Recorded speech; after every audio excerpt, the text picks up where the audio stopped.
पूर्णस्य पूर्णमादाय पूर्णमेवावशिष्यते। ॐ शान्ति शान्ति शान्तिः। यो अन्तः प्रविश्य मम वाच इमां प्रसुप्तां सञ्जीवयति अखिलशक्तिधरस्वधाम्ना अन्यांष्टहस्तचरणश्रवणत्वगादीन् प्राणान् नमो भगवते पुरुषाय तुभ्यम्। लसतु श्रीमदानन्दतीर्थेन्दुर्नो हृदम्बरे यद्वचश्चन्द्रिका स्वान्तसन्तापं विनिकृन्तति। पदवाक्यप्रमाणज्ञान् प्रणम्य शिरसा गुरून् व्याकरिष्ये यथाभूतं विष्णुतत्त्वविनिर्णयम्. So, good evening, good afternoon, and good morning to everyone. I'm certainly excited. I'm presenting from Bangalore. So it's very sunny here. So I hope where you are, the weather is good and you're all inspired to join today's session on Isha Upanishad. This is part 6 of Isha Upanishad. And as you know, over the past 8 weeks, we have been contemplating on the philosophy of Isha Upanishad. So today I think is a really an important session on Isha Upanishad because it's one of the most important mantras that we are dealing with. It is the 4th mantra of the Isha Upanishad. So what have we done so far? Om Ishavasyam idang sarvam yatkincha jagatyam jagat tena tyaktena bunjitaha ma kridaha kasyas viddhanam. Kurvanneve iha kuru karmani jijiji vishet shatang shamaha evam tvai na anyad eto asti na karma lipyate nare asurya namate lokaha andena tamasa avrutaha tamste pretya abhigachanti eke atmahano janaha anejadekam manasa javiyo nainad apnuvan Deva Purvamarshate Taddavato Anyan Atyeti Tishtat Tasmin Apo Matarishva Dadati. So that is the verse that we are at the moment doing. So let's do this again. Anejadekam Manaso Javiyo Naina Deva Apnuvan Purvamarshate Taddavato Anyan Atyeti Tishtat Tasmin Apo Matarishva Dadati. So that's the verse that we are doing at this point. So before we go into the details, let's just think about the Rishis, Svayambu, Manu, Dadichi, Yagnavalkya, Kanva Rishi, and all the Acharyas we have given us the Bhashya on the Isha Upanishad. The Devata for this, of course, is the Yajnanamaka Paramatma, and the Chandas for this Upanishad, which has got 18 beautiful mantras, is either in Anushtup, Trishtub, or Jagati. So what have we covered? Just let's have a brief recap of all that we have done. So the first 3 mantras of Isha Upanishad talks about the nature of the knowers of Brahman. That is the natures of you and me who are in this satsang. What is that nature of those mumukshus or adhikaris who want to know about Brahman? And Svayambu Manu has actually described this in the first 3 mantras. And again, let us not forget that Svayambu Manu is under threat from all the asuras, and he is actually praying to his grandson, Yajnanamaka Paramatma. So that is the contextual relevance of Isha Upanishad. Something that we should never ever forget is the contextual relevance in which a philosophy is being discussed. Okay? So here Svayambhu Manu is doing self-contemplation. He is thinking, oh, how should I be? What kind of adhikari, mumukshu I should be? And we have discussed that in great details. Ishavasyam idang sarvam. So there Svayambhu Manu reminded us that this Paramatma, this Brahman is all pervasive. He is not only inside the universe, but he is also outside the universe. So that is a key concept of that. And that he is Swatantra, and he is the supreme controller of everything. And as he said that, immediately he said, Kurvanneve iha kuru karmani jijiji vishet shatang samaha. That all of us, as long as we are alive and we are sustaining in this samsara, we do various karmas or actions. And the fundamentals there is we submit our actions to the Supreme because he is the guy who owns everything and we own nothing. So that is a key principle in which Swayambhu Manu is praying, because at the end of the day, what is happening here? Swayambu Manu's Manvantara is under threat by the Asuras. But the Swayambu Manu, who is one of the greatest, highest Tattvabhimani Devatas in the Vedic pantheon, he is ranked number 10. And he himself is saying, although I am looking after this Manvantara, I actually do not own this Manvantara. So whatever action that I am doing, I am going to dedicate this to the Supreme. So that was the message of the second mantra. The third one, of course, was warning those individuals who actually approach their life in an entirely other different way and entirely in another end of the spectrum. That is, those who do not consider that this world is, this universe is all pervaded by Brahman and that he owns everything. If we don't have that view and we have the opposite view, what happens to them? Asurya namate lokaha andena tamasa avrutaha tamste pretya abhigachanti ekecha atmahano janaha. So we have actually dissected out that verse in all its details. Okay? That is actually censuring those who have a different approach to the transactions of life. Okay? So those are the three verses where the nature of the knower of Brahman has been discussed. And after these three verses, Swayambhuva Manu then starts contemplating on the Brahman himself who is right in front of him as Yagnanamaka Paramatma. And he describes this Brahman who is in the form of Yagna, his grandson. He says, you are Anejad Ekam, Manaso Javiyo, Na Ena Devaha Apnuvan, Purvam Arshat, Tad Davato Anyan Atyeti, Tishtat Tasminnapo Matarishwa Dada. So that is what he has said, and we are dealing with the last three words of this mantra. So here I've just put a small little box for us to think about this problem. In the second verse, Swayambhuva Manu has said, Kuruvanneveya Kurukarmani, that we should do our actions as long as we are alive. We need to do this action as a dedication to the Supreme. So the question there is for us to think about is only the living bodies do action. Yeah, so there can be no second thoughts about this. Living bodies in the sense that only the sentient beings do actions, whereas a dead body does not do any action. Okay, so I'm just going to break there for a second and get you to think about this problem.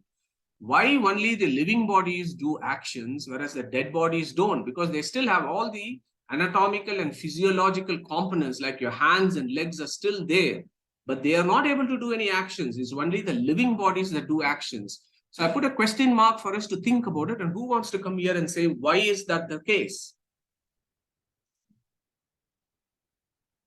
Go for it. Because we are bound by the three natures of gunas. Yeah. We can't hear you. Because we are bound by the three nature of gunas.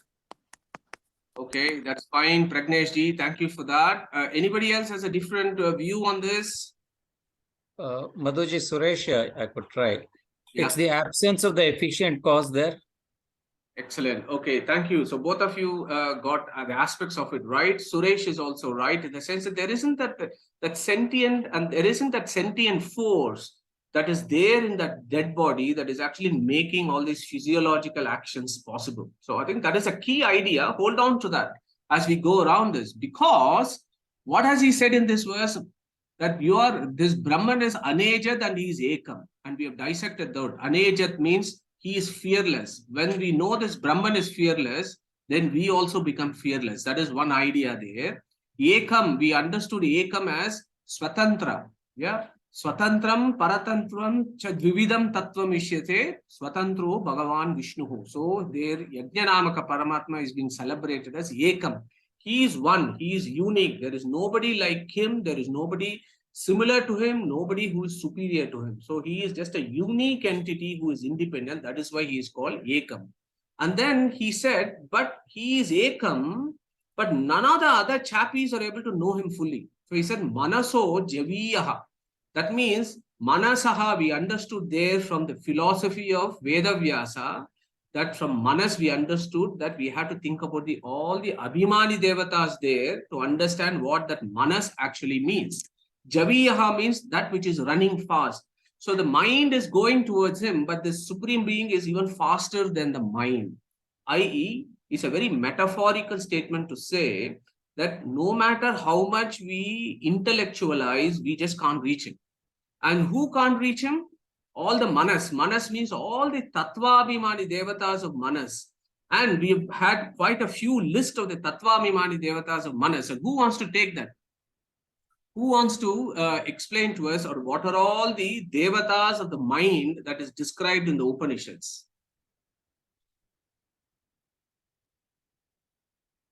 Can I? Sorry. Hold on. So, okay, there are two people coming simultaneously. So let's take Suresh ji first. Madhu, Rudra, Chandra, two come top of my mind, but there are a few others. So, okay, excellent, Suresh. Anybody else? Garuda, Sesha, Rudra, Indra, Kama, Brahaspati, Chandra. Excellent. So that's Padmaja ji giving all the answers. Yeah, excellent. So anybody else? Anything else that's missed out on this? So I've actually given a clue here, and I put those the pictures here. So I think we have covered most of those. So you have Garuda, Sesha, Rudra. Then you have Chandra, Indra, Brihaspati, and then we spoke about Chaturmukha Brahma and also Lakshmi. So remember, we also did the 5 koshas, right? Or 5 components of the mind: Manas, Buddhi, Ahankara, Chitta, and Chetana. The 5 components of the mind. And each component of the mind has been given a Tattvabhimani devatas in the Vedic pantheon. And we also spoke about Chandra and so on. And then, na ena devaha apnuvan. So, this is why the prakarana becomes important here. When Svayambu or Manu says, na ena devaha there means 2 things. Devas means Tattvabhimani devas, and also devas means indriyas. So, those are the 2 ideas there. So none of our indriyas, eyes, nose, ears, tongue, everything cannot reach that Supreme Being, i.e. the Tattvabhimani devatas of the eye, Surya, Ashwini twins, Chandra, Varuna, Tvag, Kubera. So all these chappies also cannot reach him because Tat Atyeti Dhavato Anyan. So that is how you split that. Dhavato Anyan means the others are racing towards him. But this tatu means tataha, that which is all pervasive Brahman, atyeti, he's far ahead of them. So although these chappies are trying to know him, they are not able to know him fully. So that is how the idea there is. Because all these Tattvabhimani devatas are all aparoksha jnanis, right? So they still will have an idea, but they will not have the idea in full about who this Brahman is. So that is what is going on here. So this word is important here. Tad davato anyan. This Brahman Atyeti, he races them. Tishtat. Tishtat means sitting in one place. Although he is one place, he is racing everybody. So that gives you that contradictory attributes of the Supreme Paramatma. Okay? So this is where we are at this point of time, and we have done all these great verses of chapter 15. So let us recite the chapter 15. None of us are tired reciting, isn't it? So who wants to go for chapter 15? 16, 17, and 18th verse, please. Who wants to go for it? Shall I try, Madhuji? Yeah, go for it.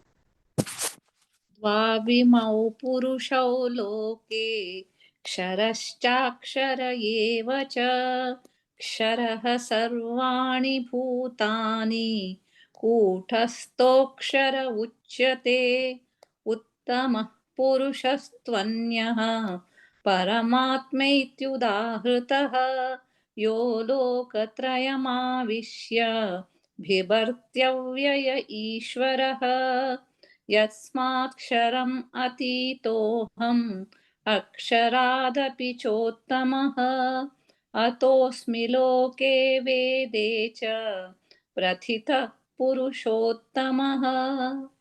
Beautiful, Shiraji. Thank you so much. So, in that verse, remember the beauty of Veda Vyasa and his genius. 16, 17, and 18. 16 is the Jiva.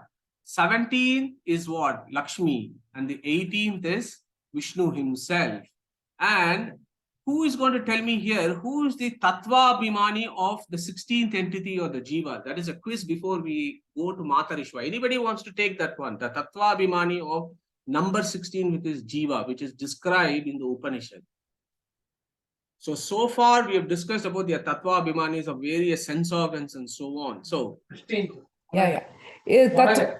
Hello. Namaskara. Is it Shesha? okay, thank you, Shobhaji. So, Jiva's Jivantaryami is Shesha. okay, thank you for that. Yeah, thank you, Shobhaji. We'll hold on to that idea. We're going to come back to that. So, it is important to think about who the prime mover of the 16th entity. We know the 16th entity is the Jiva, which is covered by 15 fences, right? The concept of Shodasha Kalapurusha that is described. And I have a slide that is well worth a revision. So the reason why I wanted to bring this here is we know that this Vishnu, Paramatma, is far beyond Lakshmi and all the Jivas. Yeah, and that is the idea that is being described here. Tad davato anyan atyeti tishtat. Okay. But then here is a big problem. If the infinite is out of reach of the finite devatas, including Svayambu Manu, and by implication, all of us, Svayambu Manu is also a Jiva, right? So by implication, all of us also, if we are finite beings and we cannot even grasp and understand the infinite, then the question is, how do we get to know the Supreme? So we are stuck in this situation, right? We want to know the Supreme, we want to know Him and pray to Him, understand Him properly, and then in that process, make our journey as souls, and then cross over to the trans-empirical plane so that we don't come back to samsara again. So for that, the starting point is that we need to start knowing this Brahman. But how do we know this Brahman if as finites, this guy is completely out of reach? We got two people who have raised their hands. Okay, thank you for that answers. Thank you. Yes, so that is the problem here. How can the finite understand and know the infinite? Knowing the infinite seems to be totally out of our grasps. What is Svayambu Manu's view here? So this is where it gets really important for the rest of the class today. Hopefully for the next 45 minutes, we will deal with this idea. Because Svayambu Manu in this verse, he has said, Aneja dekam manasa javiyo nainad apnuvan devaha taddavato anyan tat atyeti tishtat. And then he answers that question. Although Svayambu Manu's contemplation, remember context, Svayambu Manu is contemplating on the Yajnanamaka Paramatma, and he is saying his job is here to look after the Manvantara. And when he is doing that contemplation, he is saying, even me, I cannot know this infinite fully. And how do I approach him? So Svayambu Manu here is saying, Tasmin apo matarishwa dadati. It is not me, it is not somebody else. It is Svayambu Manu in the Shukla Yajur Veda, the Upanishad called Isha Upanishad is saying very categorically that I am going to dedicate myself to this Matarishwa who will hand over whatever I do to Bhagavanta. So that is what he is saying. Tasmin apo Matarishwa dadati. Okay, so that is what we are going to be doing for the rest of the class. Okay, so last time, if you remember, we had last 10 minutes, we thought about who this Matarishwa could be. And I gave you an etymology of who Matarishwa is. You could split this into Matari and Shwa. Shwa means that which moves or to go. And Matari means sky or the Akasha.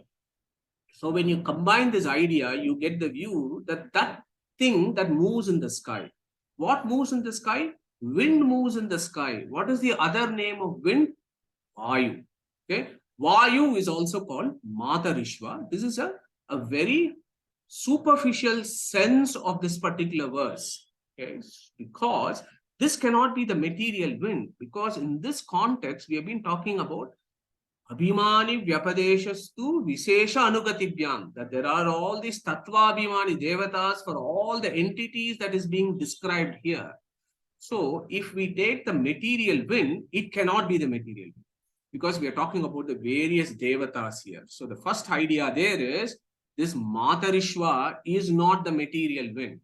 If there are folks who think that this verse is talking about the material wind, unfortunately, they have misread this verse, because the Devata, Tattvabhimani Devatas are all over this verse, including Na Ena Devaha Apnuvan. So all this contextual relevance makes it very clear that Matarishva is not the material wind that is being discussed there.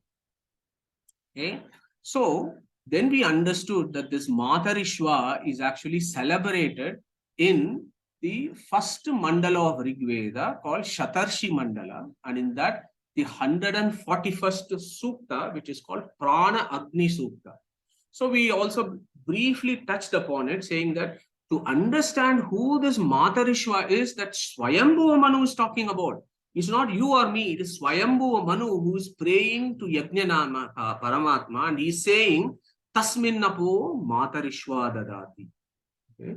So who is this Matarishva of the Upanishads, who is worshipped by Svayambu Manu? So that is the main focus of what we should be thinking about.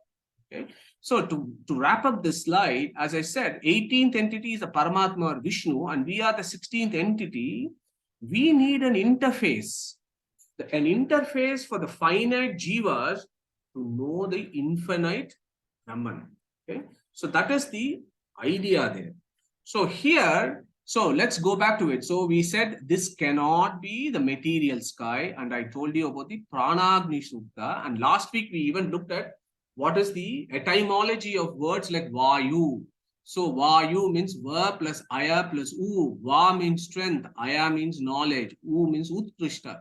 That jiva that has highest levels of strength and jnana is called Vayu in Vedic Sanskrit. Then look at this Pranagni Sukta that we were discussing about, Rig Veda 1.4.41. So there we understood that prana means pra plus ana. Ana means anacheshtayam. Pra means prakrishta, that which moves around, that which gives volition to everything. Agni, we understood Agni as a plus ga plus ni. Ga means to go. A is inert. But that which gives volition to inert entities is called Agni. So Prana Agni Sukta is a very important sukta for certain schools of Vedanta. So look at who is the Rishi for the Pranagni Sukta. So in the Pranagni Sukta, there are 13 verses, and the first 5 verses is called Balikta Suktam, which becomes very important for us to understand who is the Matarishva that Svayambhu Manu is talking about. After all, for us to understand a particular word in the Upanishads, we have to seek evidence within the Upanishads and within the Vedas. After all, Vedas, Upanishads is part of the Vedas. So the Vedas themselves give internal evidence as to who the Matarishva is. And that is a very key point for us to understand, because we should not build airy-fairy philosophies. We should always seek evidence internally within the Vedas and the Upanishads to understand certain key terms. So look at the Pranagni Sukta. What does it say? Dirgha Tamaha Rishihi. So Dirgha Tamas is the Rishi for this. And by implication, Dirgha Tamas comes in Bruhu Gotra. So Bruhu is also the Rishi for this particular Sukta. Okay. So Dirgha Tamas and Bruhu is Rishi. Devata is Vayu. Vayu Devataha Jagati Chandas. Okay. So what I am going to do is, just so that we get into the groove, is I'm going to try and play the Balikta Suktam again, and then we will look at individual meanings of the words. We probably spend about 15 minutes to understand what this Balikta Suktam is talking about and how does linked up with the Matarishva. Okay, so I hope the IT works. Just bear with me. Shri Gurubhyo Namaha Harihi Om Balitha Suktam Balitha Tadvapushe Dhaye Darshatan Devasya Bhargassaha Soyato Jani Yadhimu Bahvarate Sadhate Matirritasya Dhena Anayanta Sasruta वृक्षो वपुः पितुमान्नित्यः शाये द्वितीयमा सप्तशेवासु मादृशो तृतीयामस्य वृषभस्य दोहसे दश प्रमतिञ्जनयन्तयोषाणः निर्यदीं बुध्नान्माहिषस्य वर्पास ईशानासश्च वासाक्रन्ता सूरयाः यदि मनुप्रदिवो मध्वाधवे गुहा सन्तं मातरिश्वामथायति प्रयत्पितुः पारमान्नीयते पर्यापृक्षुधो वीरुधोदं सुरोहति उभायदस्य जनुषं यजिन्वत आदिद्यविष्ठो अभवद्घृणाशुचिः आदिन्मातृरावेशद्या स्वाशुचिरहिंस्यमानवुर्विया पिवावृधे अनुयत्पूर्वा अरोहत्सनाजुभो निनव्यासेष्ववारासु धावते ॐ So beautiful. I hope you were able to get the audio all right there. So I'm assuming you heard it all fine. Just give me a thumbs up if the audio was fine. Okay, so this Balikta Suktam of Pranagni Sukta of the 141st Suktam of the first mandala gives you the answer to what is it that Svayambu Manu is actually praying here when he says Tasmin Apo Matarishva Dadati. Okay, so let us look at a few words in this particular Balikta Suktam, because now I don't have to remind us all here. Rig Veda is Apaurushya and it is a supreme source of authority. And all schools of Vedanta have accepted that Vedas are the supreme source of authority, and whatever it says is the supreme truth. So in that spirit, if we approach the Balikta Suktam, we will actually understand who is it that Svayambu Manu is referring to here. Okay, so let's look at the first few lines here. It says Balikta tad vapushe dayi darshatam. That is the very first line. So Balikta is an interesting word. You separate it into two. Batu itta. Okay, Batu means in Sanskrit strength. Bala. Bala is Batu. Yeah, Batu means strength. Itta means ittameva nihitam. That is like, let's not dwell into it. It's a complicated word. It's about talking about the Vayu Devata, as how he takes 3 incarnations, and that in all the 3 incarnations of Vayu, there is no difference between his Mula Vayu and his Avatara. That is what the Itta Dayi there means. And then Darshatam means Darshanena Tatam. That means that which is full of knowledge. Okay. So the mantra here is talking about this Batu Itta, who is full of strength and knowledge. Okay. Now here is a deep philosophy. We have just celebrated Hanumanta Jayanti. So this Balikta Suktam actually reminds us as who is Hanuman, who is Hanumanta. Okay. This I hope you will find it very inspirational and very moving as to how this Hanuman of the Indian religion is actually a great deity of the Vedic pantheon. Okay, so what does it say here? Let's look at this. Balikta tad vapushe dayi darshatam devasya bargaha. So this entity, this Balikta tad vapushe dayi, whom we call as Vayu, he is devasya bargaha. So devasya means what? Paramatma. Deva means what? Eko devaha. There is only one Vishnu, Deva. And he is bargaha, Varana Gamana Yoga. So that entity which is carrying the supreme Paramatma on his shoulder, that is literally is the meaning of Balikta tad vapushe dayi darshatam devasya bargaha. Okay. Who is that person? Vayu carries this Vishnu. That is why in Vishnu Sahasranama, Paramatma is celebrated as Vayu Vahanaha. Vishnu uses Vayu as his Vahana. So in Ramayana, we know that Hanumanta carries Rama on his right shoulder, who is Brahman, who is Vishnu. And Lakshman who's Sesha's avatara, in his left shoulder, he is a Jiva. So this is the direct link to Hanumanta. Vayu Vahana, and how that Vayu Vahana is demonstrated in Ramayana, where Hanuman carries Lord Ram. Okay, Devasya Vargaha Sahaso Yato Jani means the Rigveda says this Vayu takes 3 avatars. That is what it says. Okay, so now look at this word, next line here. Yadim upahvarate sadate matihi. Okay, so everything is linked to a previous verse. Mati is another name for Hanuman. Okay. Anybody wants to come here and tell us about what does the word Hanuman actually mean? Anybody wants to tell us that? What does Hanuman actually mean? It is not a monkey god, or some fellows think that way, that Hindus are worshippers of monkey gods. It is not a monkey god. Hanuman has an entirely different etymological meaning. Who is going to share with us? Shobhaji, go for it. Hanuman ಅಂದ್ರೆ ಜ್ಞಾನವಂತ ಅಂತ ಅರ್ಥ ಅಂತ I have English I'm sorry ಇದು ಜ್ಞಾನವಂತ ಅಂತ ಅರ್ಥ ಅಂತ ನಂಗೆ ತಿಳ್ಕೊಂಡಿದ್ದೀನಿ. Okay, no problem, Shobhaji. Thank you very much. Correct answer. So I'll translate that for others. But there are two other hands that have been raised. So who are the other two? Please go for it. You have already given the hint. Gyan Gun Sagar, the first stanza of the Hanuman Chalisa tells Gyan Gun Sagar. So Pragdesh, I'm going to ask you to recite that. Good. I was going to pick you up anyway. Can you recite the Hanuman Chalisa for us?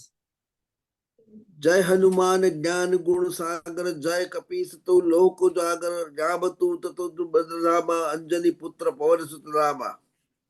Thank you.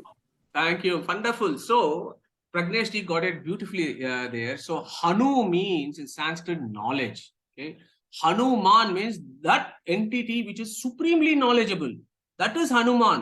Not the picture of a monkey with a tail running around. Yeah. So Hanuman there is directly related to Batu Itta Tad Vapushe Dai Darshanam Devasya Bargaha.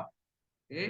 He is the same whose first avatara is Yadim upahvarate sadate matihi. So we will think about this. Let's go to the next slide. So here, Devasya Bargaha. I want you to look at this very interesting word here, and I found it quite interesting. Is here the Rigveda celebrates this as Devasya Bargaha. Where have we seen the word Bargo Devasya? Who is going to take this? It's a quick quiz. Where have we heard about Bargo Devasya? Whereas here it says Devasya Bargaha. Gayatri mantra. Brilliant. Yes. Yeah, fantastic. So think about that. So Sheila ji is absolutely right. So in Gayatri mantra you get Bargo Devasya. Whereas in Balikta Sukta it talks about Devasya Bargaha. So the meanings become different just by moving the words to the right and left. The meanings are entirely different. So this Hanumanta is Devasya Bargaha. He is carrying Lord Ram on his right shoulder and Lakshman on his left shoulder. What did he do in the first avatar? Yadim upahvarate sadate matihi. He was always close to Lord Ram. Always he had Lord Ram in his heart, and he did all the things that Lord Ram asked him to do. That is exactly the meaning. Yadim upahvarate. Upa means close. Varate, sadate matihi. Okay, so that is the first avatar of Vayu, where we understand as how Pragnesh ji was talking about in Hanuman Chalisa. It is the same. Hanuman Chalisa is also saying the same thing that Balikta Suktam is talking about, this Vayu's avatar as Hanumanta, who is a Jnanavan, who is a Balavan. Now the next line is very important for our talk, our satsang today. Because to bring that Matarishva, I had to do this, of take you through the Rigveda mantra. So what is the next line? It says, Pruksho Vapuhu Pituma Nitya Ashaye Dvitiyam Ashapta Shivasu Matrushu. Who is Pruksha? Pruksha means Prutana Kshayakari. Prutana means army. Kshayakari means he who destroyed the armies. He who destroyed the armies is called Pruksha, and the Vedic rendering of that is Pruksha is Bhimasena of Mahabharata. Yeah, because he is the one who killed maximum number of enemies of God in Mahabharata. And throughout Mahabharata, for those who actually read the Mahabharata in the right spirit, will understand that the whole of the Mahabharata demonstrates the jnana and bhakti of Bhimasena.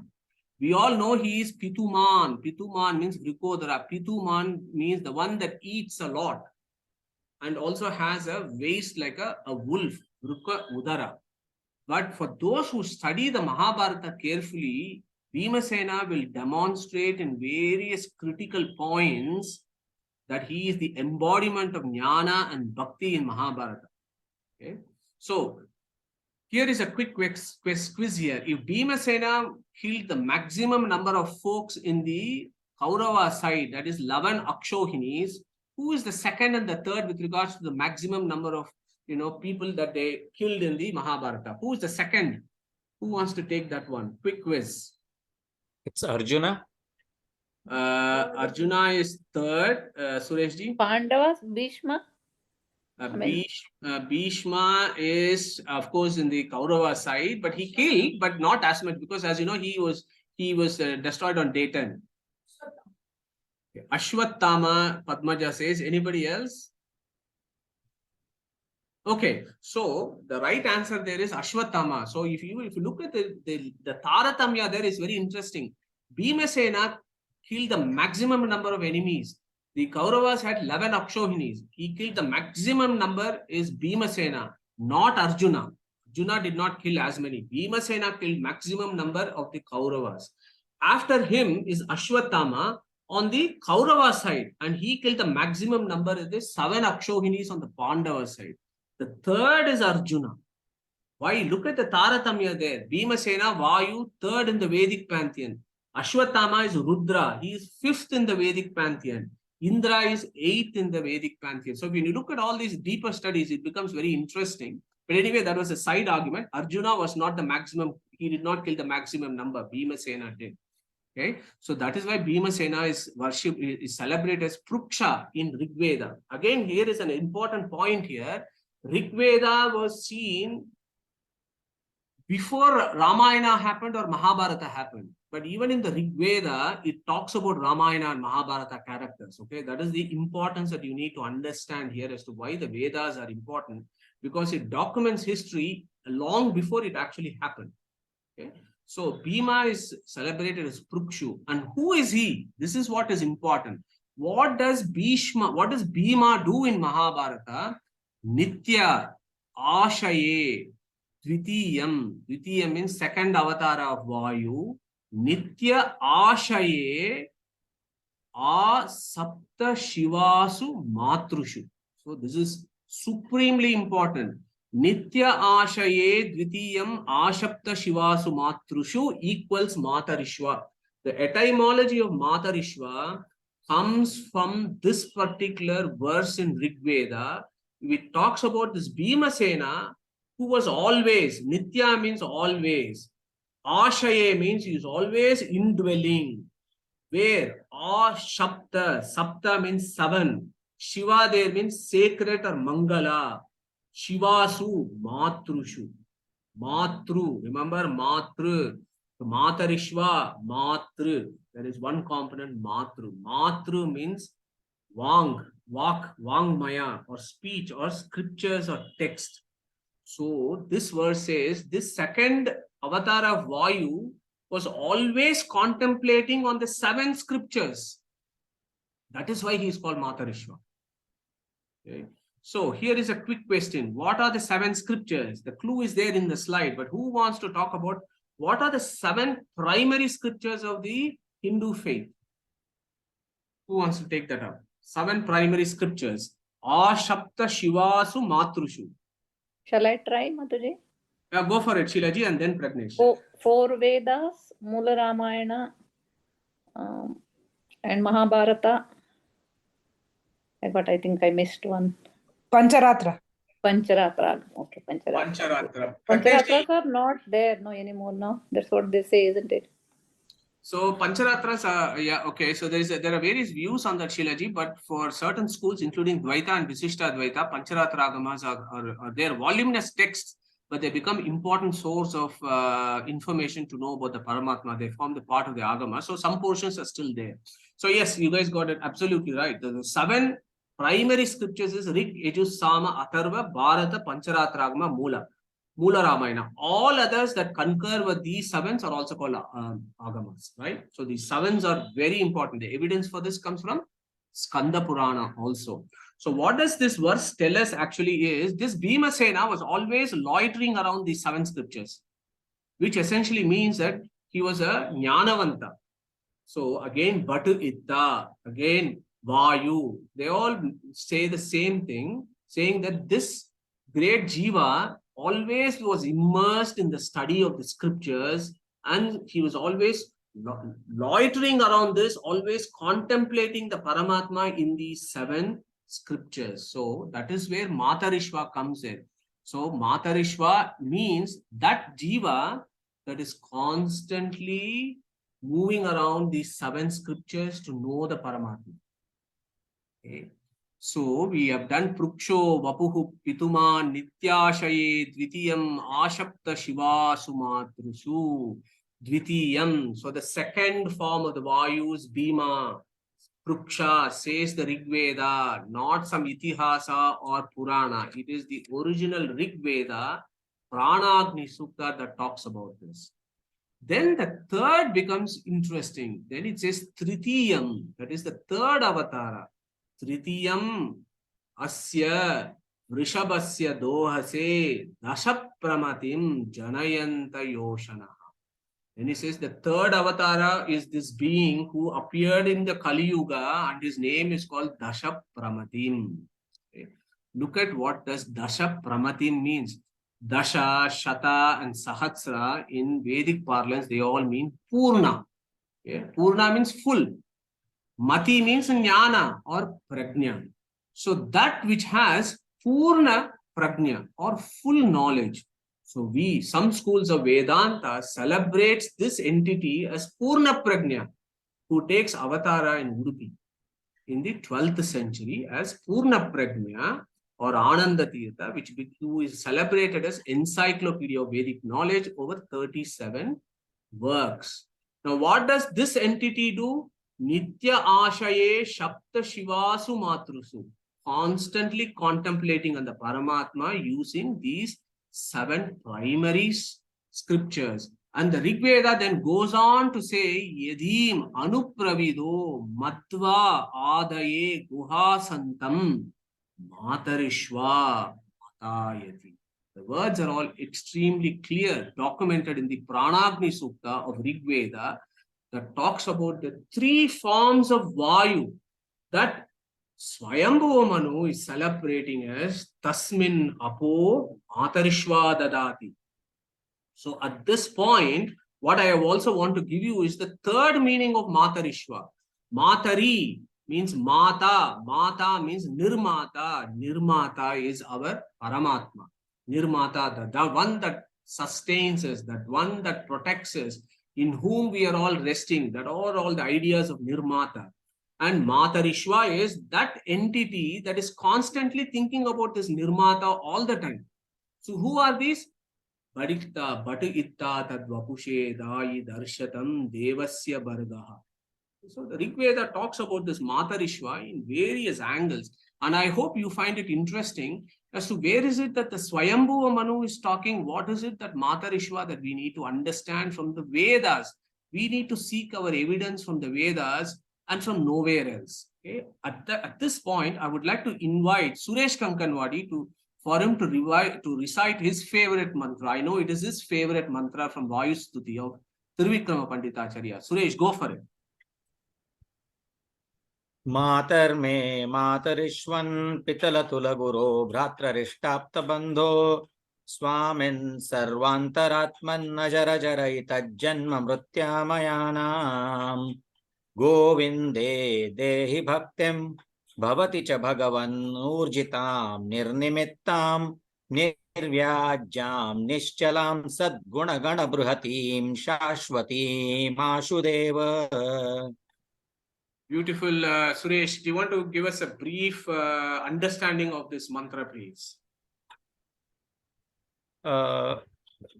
Basically addresses Matarishva, as we've looked at the etymology of Matarishva as the mother. It's pretty self. Matar mein Mata Pitala, father,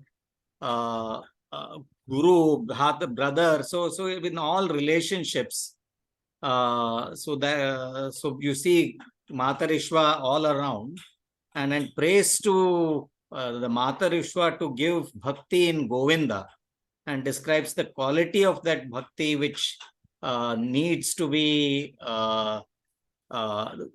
ever increasing, without limitation, unflinching, constant, and something which keeps increasing, and that the asks for that bhakti even starting right from right now, Ashudeva, right? I mean, from right now onwards.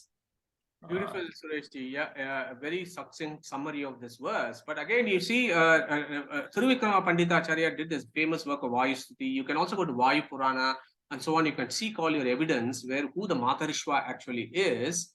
And then here is a beautiful verse from Chandogya Upanishad, which is a very key reference as well. What does this Matarishva actually do? Yeah, when Svayambu Manu says, Tasmin apo Matarishva dadati, Chandogya Upanishad actually clarifies, what does this fellow do? What does this Matarishva do? Sa enan brahma gamayati. Okay, so it's a beautiful, very important line from Chandogya, which says this Matarishva, what does he do? Saha enan brahma gamayati. To all these souls, all these jivas stuck in samsara, this one gives them the jnana of Brahman, and he also takes them to Brahman. Sa enan brahma gamayati is how Matarishva is celebrated in Chandogya Upanishad. And now I hope you will see the link as to the gravity in which our Svayambu Manu is praying to Yagnanamaka Paramatma. So the understanding of this Prana Tattva or Matarishva in the Upanishads becomes very important, because we should always, as I said, seek our evidence within the Vedas. Yeah. So what I want to do is the next 15-20 minutes, just look at how this Matarishva is celebrated in the Upanishads and close today's session. So you remember we did this Hamsa Gayatri of Katha Upanishad, Hamsa Suchishad, Vasu Antarikshasad, Hota Vedishad, Atiti Rudronashad, Rishad, Varashad, Rutashad, Vyomashad, Abja, Goja, Ritaja, Adrija, Rutam Brihati. Very important Hamsa Gayatri. In this, our Yama teaches Nachiketa that the supreme Paramatma, who is called Hamsanamaka Paramatma's most exalted present as Antaryami, is in this entity called Suchi. Hamsa, Suchi, Shat. Suchi is Matarishva there. Yeah. Hamsaha, we know, is the Paramatma. Suchi is that pure being which is celebrated as Matarishva. Now, because this Hamsa is within the Suchi, the Matarishva is also called Hamsa. Okay. Matarishva, Prana Tattva is also called Hamsa because Hamsa Namaka Paramatma is inside him. So what is the meaning of Hamsa? So this whole business of yoga and pranayama comes from this word, Hamsaha. Ham means inspiration, Saha means expiration. Okay. So this inspiration and expiration, this breathing concept, okay, comes from this Hamsa Suchisha. So I think our time will be well spent if we spend 2 minutes talking about what is this philosophy of breathing. We have done this before, but let me give a brief intro from my own medical perspective. So what is gross respiration? Gross respiration is inspiration and expiration, right? Where the diaphragm moves up and down, and the diaphragm is supplied by various nerves, and the nerves are controlled by certain respiratory centers in the brain stem. So it is from there that the gross inspiration, Ham and Saha, is happening. You might ask the question, why is that happening? What is that energy that is making this inspiration and expiration happen? Is it all just the brain? No, the brain also needs some energy, right? Brain's energy is glucose. How does the glucose get converted into energy, which drives these neurons to do this inspiration and expiration? So we have to go to the core essence of that. So that what is the purpose of inspiration and expiration?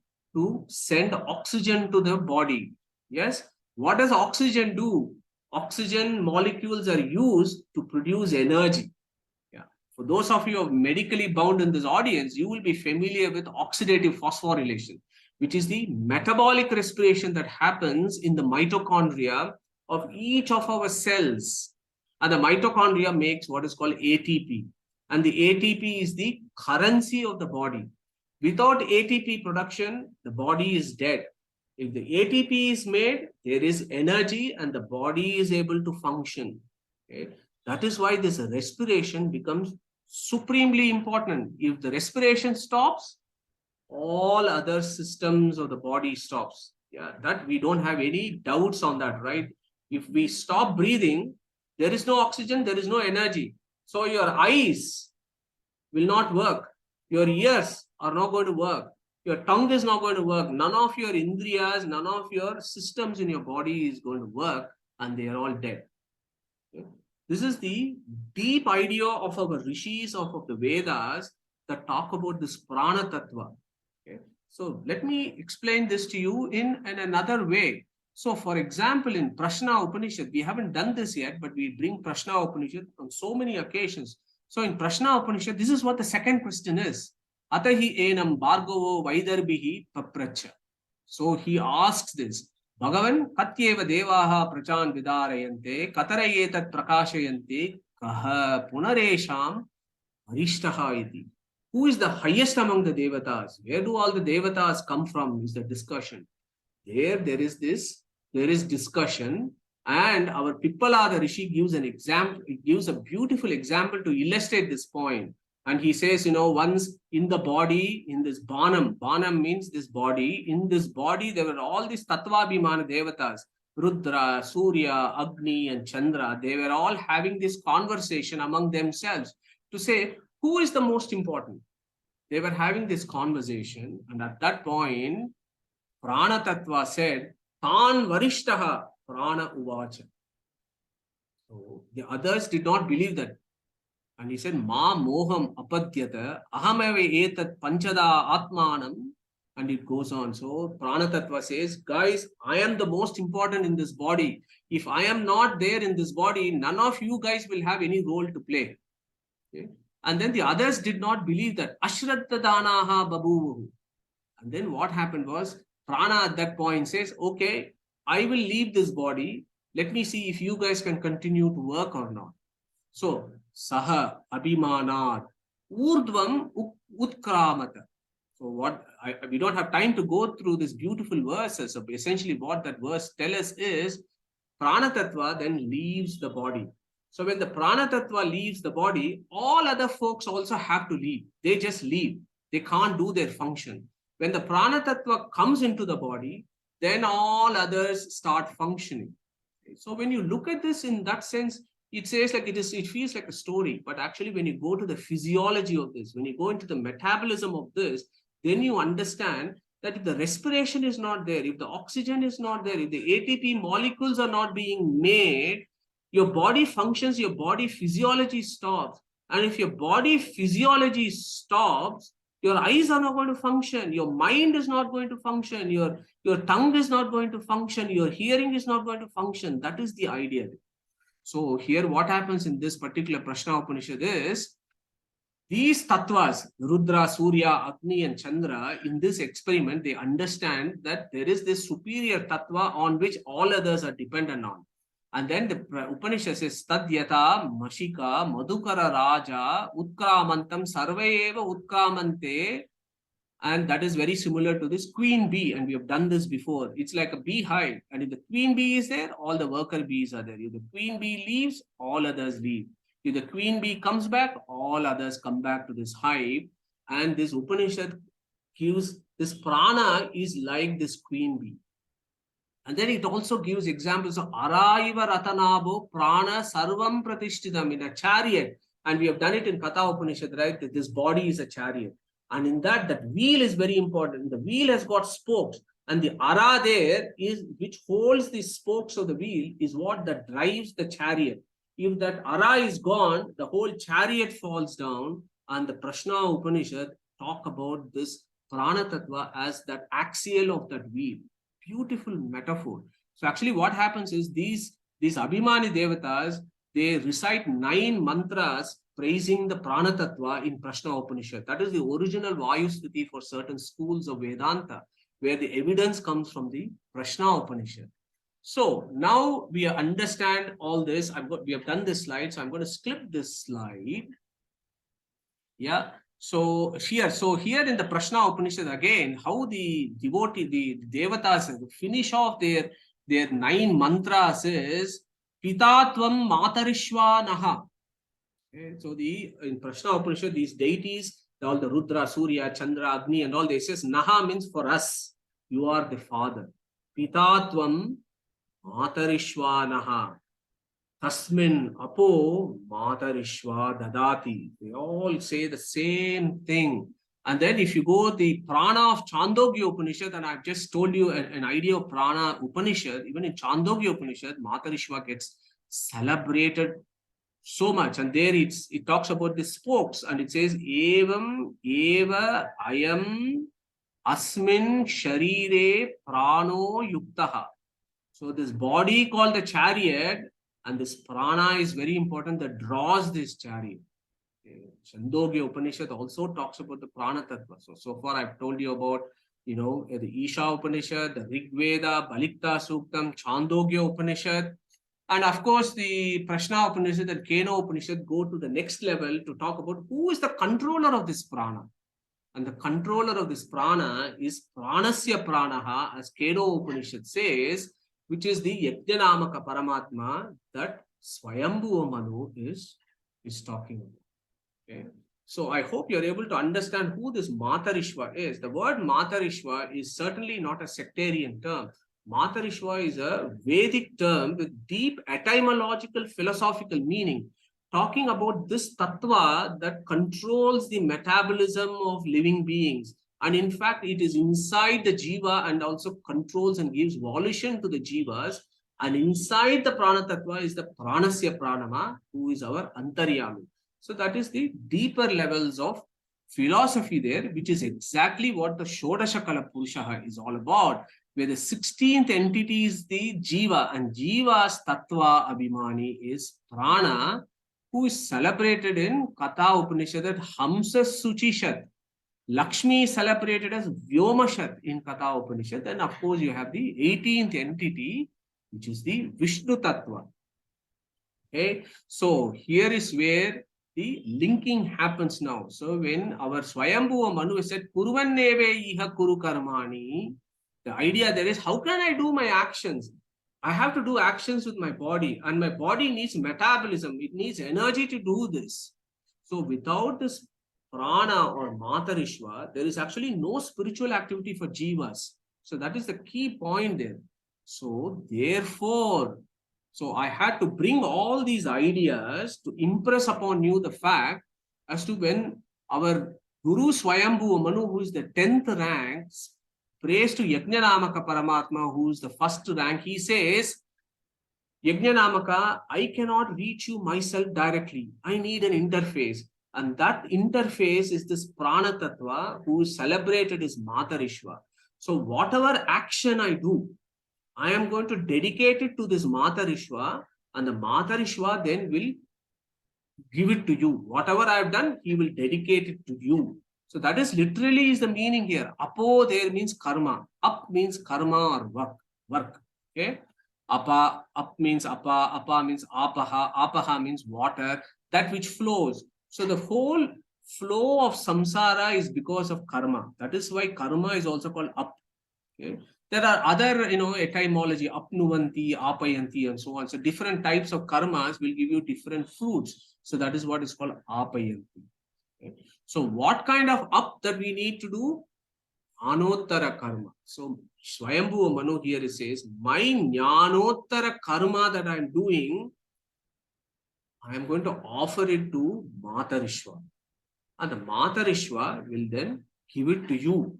Dadati. Dadati means offers our nishkama karmas to the Supreme Lord as an offering. These are clear statements of Isha Upanishad. Tasmin apo matarishva dadati. So here, the idea from this whole verse here is, some folks think that they can approach God, that they have a direct hotline to the Paramatma. It is good for them if that is the delusion that they have. They are very well worth keeping that. But I don't think the finite, and that is what Svayambu Manu is thinking here. I am not capable of directly reaching this infinite. I need my guru. I need a guru through whom I am going to approach the Supreme Paramatma. And the Svayambu Manu here says, that guru of mine is this Matarishva. And through Matarishva, I will dedicate my work to you. Okay, so there are some key ideas that come here from Gita here. So who wants to take up Gita 13.8 before we close today's session? Who wants to recite Gita 13.8? And I want another person to recite 4.34, please.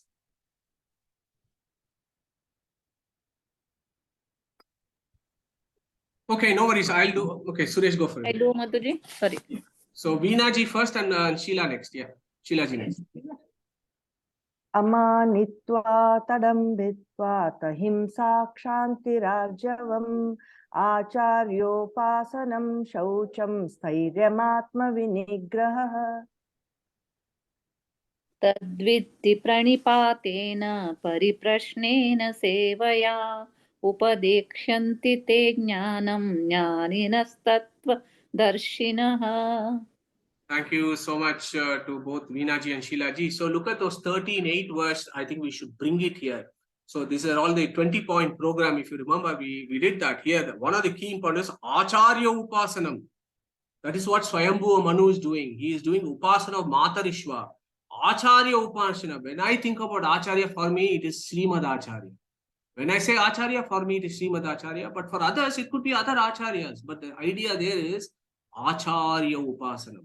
Unless we approach the Supreme through an Acharya, there is no way of actually knowing that Supreme Brahman. That is the idea there. And again, 434, Tadvidhi pranipatena pariprashnena sevaya upadekshante te jnanam jnaninaha tatvadarshinaha. So for me, that Acharya who has given me Tattvavada, Tattvadarshinaha, that one that has given me Tattvavada becomes the Acharya, and Svayambu Manu takes that Acharya as Matarishva, and Pranagni Shukta, Balikta Shukta talks about those three Acharyas who are the three incarnations of Vayu as described in the Balikta Shukta.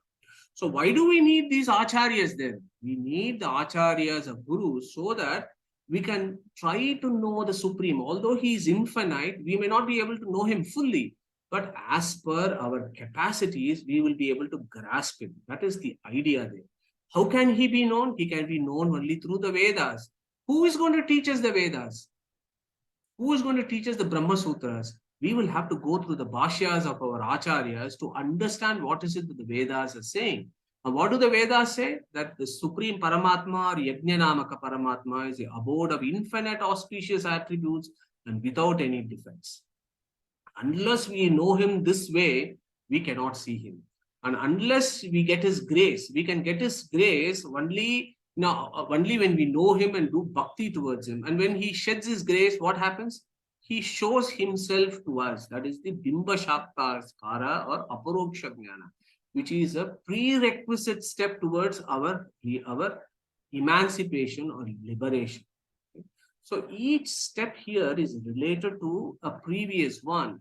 So when Svayambu Manu says, Tasmin apo matarishva dadati, what he's saying is, I am submitting all my nishkama karma actions to this Matarishva, who is the abode of jnana and bala in the jiva kotis. Among all the jivas, he is the biggest and the most knowledgeable.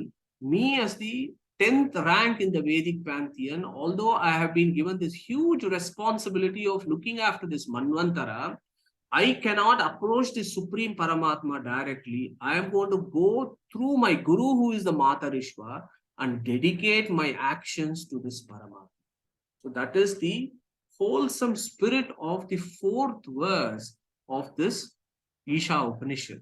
And then what we will do is immediately our Svayambu Manu then starts going in an ecstatic mood and he starts celebrating this Paramatma. Tat tejati, tan nejati, tad dure, tadu antike, tad antarasya sarvasya, tadu sarvasya bhakyata.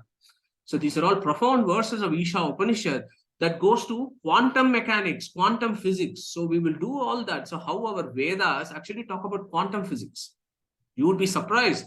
Tat ejati, tat na ejati. So these are all the contemplations of quantum physics, the material states of the universe, and also to talk about the various states of the Paramatma. Okay, so he is going to take us through all that in the subsequent verses. So what we will do is, I'll close my presentation today. Next week, we have Devalji doing chapter 17. And the following Sunday, we will take up this beautiful 5th verse of Isha Upanishad. Okay, so on that note, Krishna Pranamastu. And we will take up any Q&As if there are any.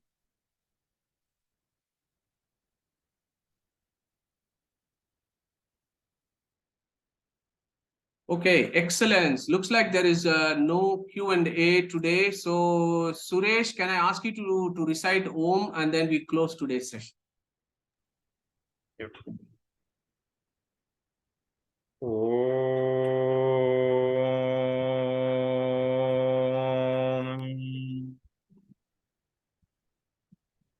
Hare Krishna, everyone. Stay safe. We'll catch up again next Sunday. Look forward to the next Sunday's chapter 17. I'll be in flight, so I'm hoping that Devalji's program will be very inspiring and interesting. Okay, take care.